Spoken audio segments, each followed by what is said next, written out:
ଆମେ ହାର୍ଡୱାର୍କ କରୁଛୁ କିନ୍ତୁ ସଠିକ ଜାଗା ସଠିକ ଫଳ ପାଇପାରୁନାହୁଁ। ଆମ ଏମ୍ ଜାଣି ମଧ୍ୟ ଆମେ ପ୍ରତିଦିନ ଆମ ଲକ୍ଷ୍ୟ ପ୍ରତି ଅନୁପ୍ରାଣିତ ଅନୁଭବ କରୁନାହୁଁ। ଯେତେବେଳେ ଆମ ଆପଣ କରିଥାନ୍ତି ସେତେବେଳେ ଆପଣ ଏତେ ଦୁର୍ବଳ ଅନୁଭବ କରନ୍ତି ଯେ ଆପଣଙ୍କୁ ଆବଶ୍ୟକ ଶୁଭ ଶକ୍ତି ସଂଗ୍ରହ କରିପାରୁନଥିବେ, ଯାହା ଆପଣଙ୍କ ମ୍ୟାନିଫେଷ୍ଟେସନ ପାଇଁ ଅତ୍ୟନ୍ତ ଆବଶ୍ୟକ। ଯେତେବେଳେ ଆପଣ କୌଣସି ଅଭ୍ୟାସ ବା ରିଚୁଆଲ ପଛରେ ଥିବା ବିଜ୍ଞାନକୁ ବୁଝିପାରିବେ, ତେବେ ଏହା ଏକ ଆଧ୍ୟାତ୍ମିକ ହୋଇଯାଏ।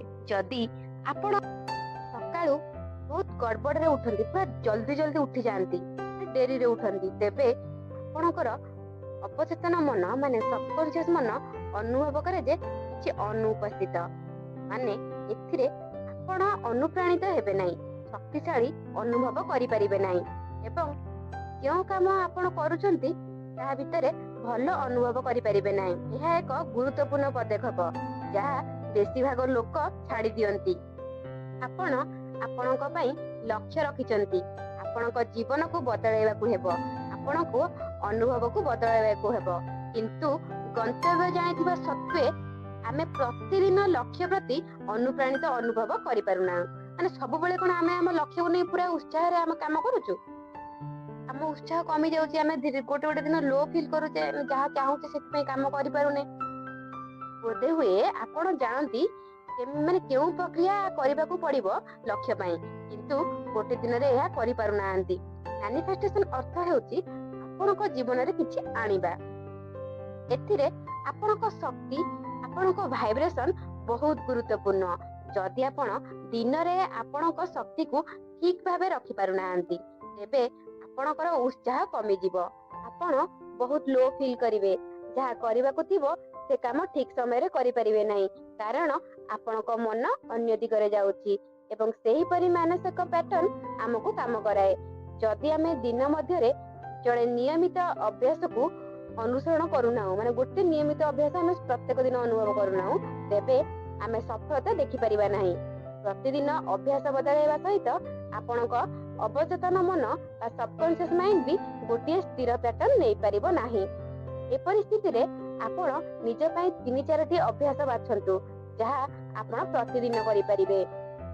ଏହା ଦ୍ୱାରା ନିୟମିତତା ଆସିବ, ଆପଣଙ୍କ ସବକନସିୟସ ମାଇଣ୍ଡ ପ୍ରୋଗ୍ରାମିଂ ସବୁଦିନ ଭଲସେ ହେବ ଏବଂ ଗୋଟେ ଦିନ ଆସିବ ଯେଉଁଠାରେ ପୁରୁଣା ପ୍ୟାଟର୍ନକୁ ଆପଣ ଛାଡି ଦେଇଥିବେ ଏବଂ ଆପଣଙ୍କ ଲକ୍ଷ୍ୟ ଆଣିବା ପରେ ଏଇଗୁଟାକ ବହୁତ ସାହାଯ୍ୟ କରିବ।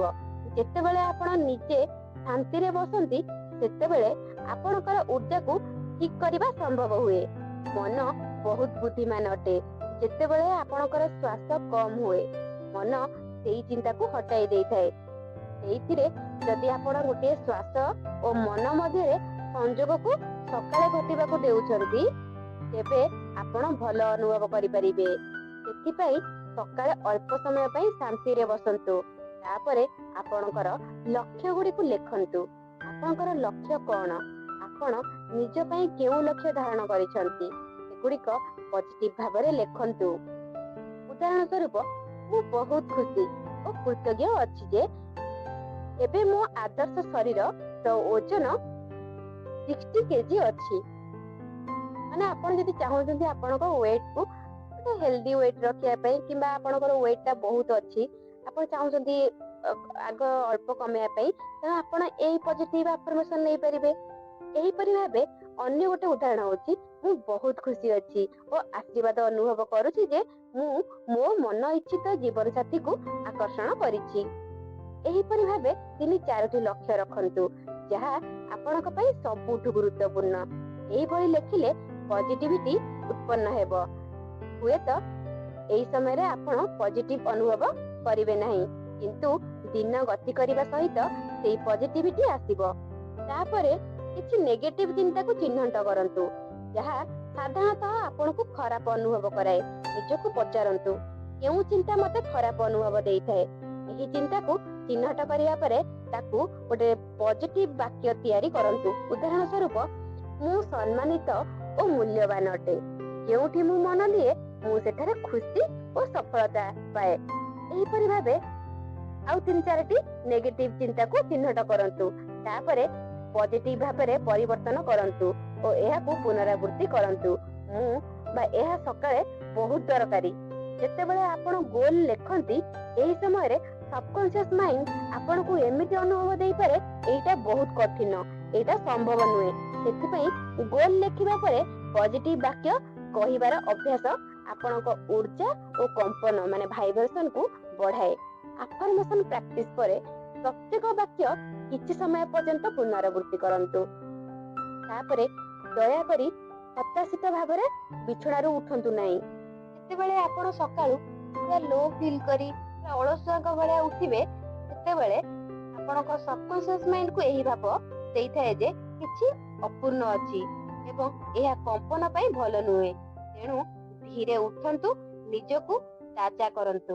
ତାପରେ ଯେତେବେଳେ ପ୍ରଥମ ଗ୍ଲାସ ପାଣି ପିଉଛନ୍ତି, ସେତେବେଳେ ନିଜକୁ ଭଲ ଆଫର୍ମେସନ ଦିଅନ୍ତୁ।